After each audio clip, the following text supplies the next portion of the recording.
जयपुर के शहीद स्मारक पर पिछले 49 दिनों से कोविड स्वास्थ्य सहायकों का धरना जारी है, लेकिन अभी तक सरकार ने उनकी मांगों पर सहानुभूतिपूर्वक विचार नहीं किया है।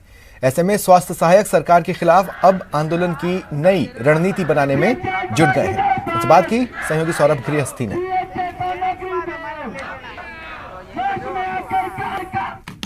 कोविड स्वास्थ्य सहायकों का धरना लगातार जारी है। शहीद स्मारक पर धरना देते हुए 49 दिन जो है वो कोविड स्वास्थ्य सहायकों को हो चुके हैं, लेकिन संख्या बल जो है वो किसी भी प्रकार से कम होता हुआ नजर नहीं आ रहा।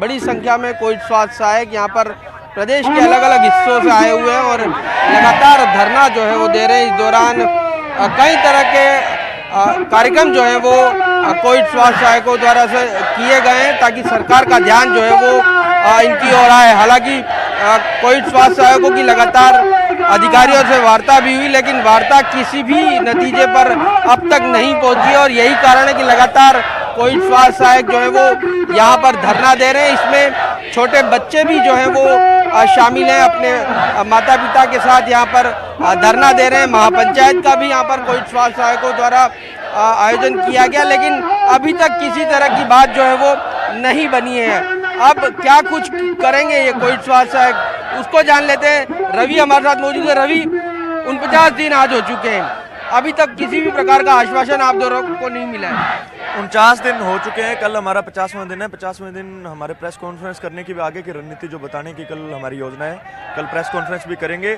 बाकी सरकार को हम ये संदेश देना चाहते हैं, हमारे साथ जो राजस्थान के दिग्गज नेता हैं, चाहे किरोड़ी लाल जी हों, हनुमान जी बहने वालों, वो सारे आर पार की लड़ाई के लिए तैयार हैं। उन्होंने हमें बोला है, किसान नेताओं ने भी, आप एक कॉल दें, हम आर पार की लड़ाई आपके साथ लड़ने को तैयार हैं। जब तक आप शांतिप्रिय तरीके से कर रहे हो आप करो। तो हम इस माध्यम से सरकार को बता देना चाहते हैं, आगे की जो रणनीति है हमारी तैयार है, वो सरकार विरोधी होगी 101%।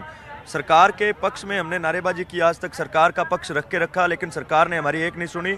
हमारा डेलीगेशन धर्मेंद्र राठौड़ जी के पास गया था, उन्होंने बोला आप बुलाओ, मैं आने को तैयार हूँ, आप धरना समाप्त करो, उसके बाद आपका काम होगा। हम सरकार से ये कह देना चाहते हैं, पहले आप हमारा काम करो, धरना हमारा ऑटोमेटिकली खत्म हो जाएगा, हम यहाँ से उठ के चले जाएंगे। डेलीगेशन बुलाने की जरूरत नहीं, आप तो घोषणा करो और हमारे ऑर्डर निकालो, हम घर पे जाने को तैयार हैं।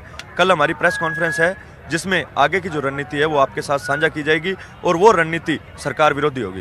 क्या लगता है, क्योंकि 49 दिन हो चुके हैं, आपको वार्ता जो है वो हुई लेकिन किसी प्रकार का आश्वासन नहीं मिला, ऐसे में क्या उम्मीद लगती है कि आप लोगों की मांग पूरी होगी? उम्मीद है, हम मांग पूरी करवा के ही जाएंगे, चाहे हमें यहाँ पे 6 महीने बैठना पड़े, चाहे साल बैठना पड़े। आप देख रहे हो भी इतनी गर्मी के अंदर 50 दिन यहाँ पे बैठना बहुत बड़ी बात है। सरकार को अब समझ जाना चाहिए भी ये CHA यहाँ से बिना नौकरी लिए नहीं जाएंगे। सरकार के द्वारा आश्वासन अब पॉजिटिव दिए जा रहे हैं। धर्मेंद्र राठौड़ जी ने बोला भी आपके सुविधा कैडर पे वार्ता चल रही है, 8000 लोगों को पहले चरण में लेंगे, लेकिन हम उसी बात पे अड़े हुए हैं। काम 28,000 ने किया तो सिर्फ 8000 लोगों को क्यों? दूसरी साइड, एक साइड सरकार बोलती है भी पद खाली नहीं है, ये नहीं है, वो नहीं है। UTB पे निरंतर भर्तियां निकल रही हैं। मेडिकल कॉलेज के अंदर जो नर्सिंग स्टाफ की जो नए पद, लोग UTB में क्यों नहीं भर्ती हो जा रहे? UTB में सर हमें वही बात है, जिस दलदल से हम निकले उसी दलदल में दोबारा घुसने जा रहे हैं। फिर ये काम करवाएंगे, निकाल देंगे, उसका कोई मतलब ही नहीं है। हम सिर्फ इनसे सुविधा कैडर मांग रहे हैं। सुविधा कैडर कह लो, सरकार की देन है, जिसके अंदर सुविधा कर्मियों का भविष्य आगे सुरक्षित है, उनको निकाला नहीं जा सकता।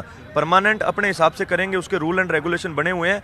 UTB के अंदर ये फिर वही यूज एंड थ्रो की नीति है। ये UTB मतलब अर्जेंट टेम्पररी बेस्ड, ये कर्मचारी वर्ग के अंदर नहीं आती। उनसे काम लिया जाता है एक पर्टिकुलर टाइम के तहत और इनको बाहर निकाल के फेंक दिया जाता है। हम एक दलदल से निकल के दूसरी दलदल में नहीं फंसना चाहते। हमें सुविधा कैडर की मांग है। धर्मेंद्र राठौड़ जी से मिले, उन्होंने बोला आपको परमानेंट कैसे कर दें। ये मतलब सरकार है या तो ये समझना नहीं चाहती, या जो सरकार के बिचौलिए हैं जो बीच में बैठे, हमारे सरकार हमारे साथ सीधी वार्ता नहीं कर रही, उनको ये नहीं पता भी हमारी मांग क्या है, तो इनको शर्म आनी चाहिए। कैमरा पर्सन मानसिंह के साथ सौरभ गृहस्थी, न्यूज़ 18 राजस्थान, जयपुर।